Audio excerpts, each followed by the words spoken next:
Well, hello. I hope you guys are all doing well on this day. For those of you who don't know me, my name is Jerome Bell, that is. And I'm guessing that you clicked on this video because you were interested in creating a virtual choir.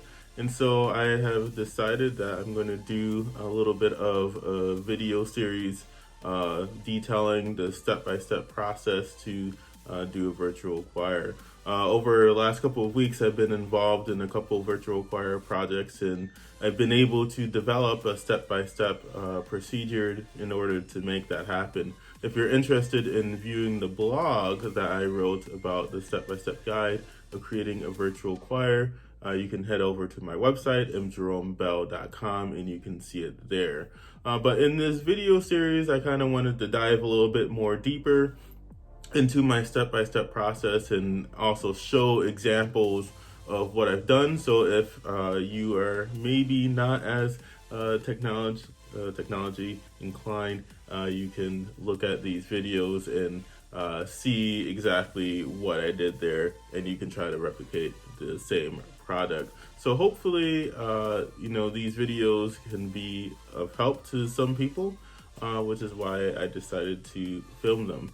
The first video that I'm going to talk about, or the first topic that I would like to talk about, is song selection. Now, of course, when we're thinking about virtual choir, the many things that we're thinking about is the program that we use, how to get that information out, to the students, how they record their videos, and all of those things are important. And eventually throughout the series, we're going to talk about that, of a program to use and how to do that. But one of the most important elements in doing this is choosing the right song.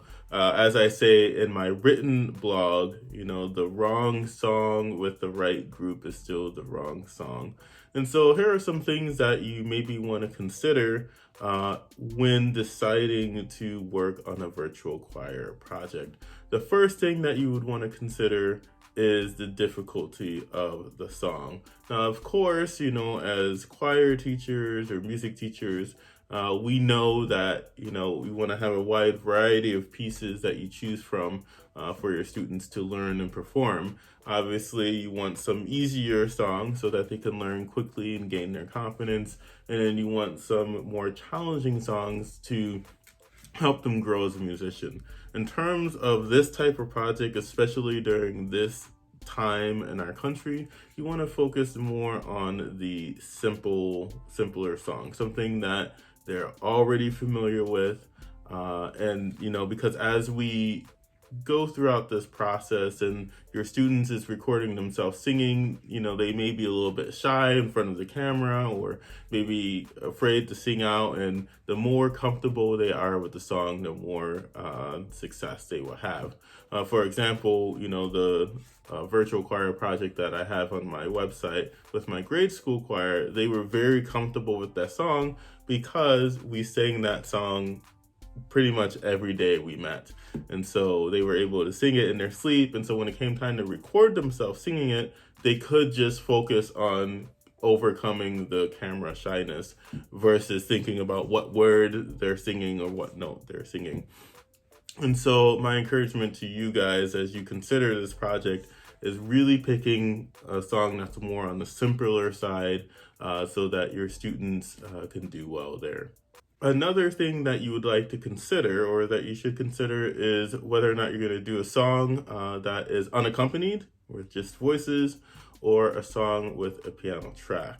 And there's different school of thoughts, and it really depends on your group. My suggestion is that if you're working with a younger group, a song with a piano backing track will be your best friend.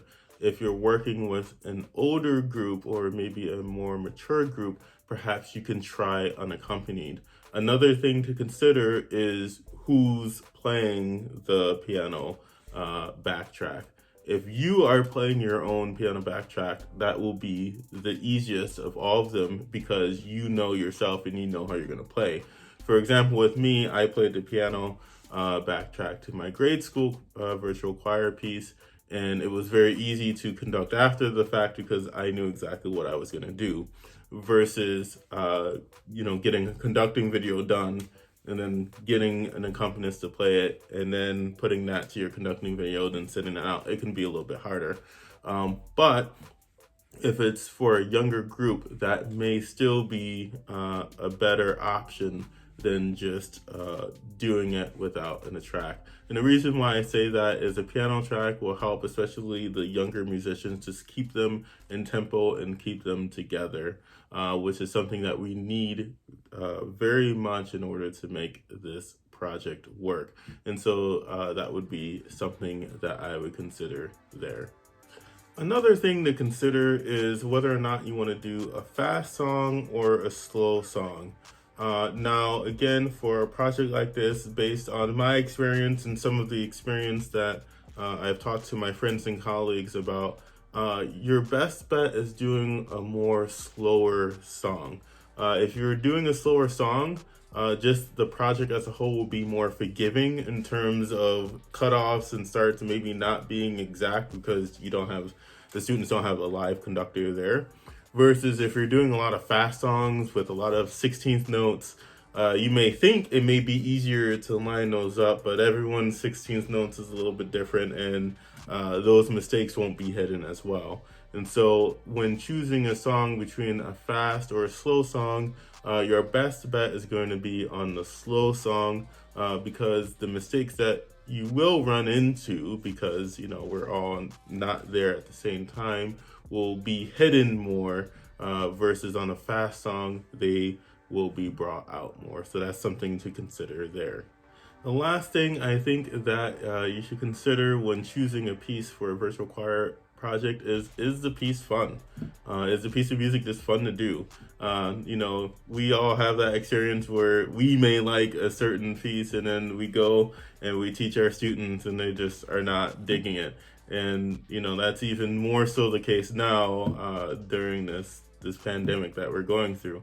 And so you want to make sure when you choose a song that it's a song that the kids would love to sing, because the more they would like to sing it, one, the more they're going to participate in this project and send you videos, and two, the better they will sound. So I hope that this little tutorial could guide you in maybe choosing the right piece for your group. In the next video, we're going to kind of talk about how to record backing tracks for your students and what programs to use there. And so if you're interested, you can just look out for the next video. Otherwise, I hope you guys have a great day and good luck on all your projects.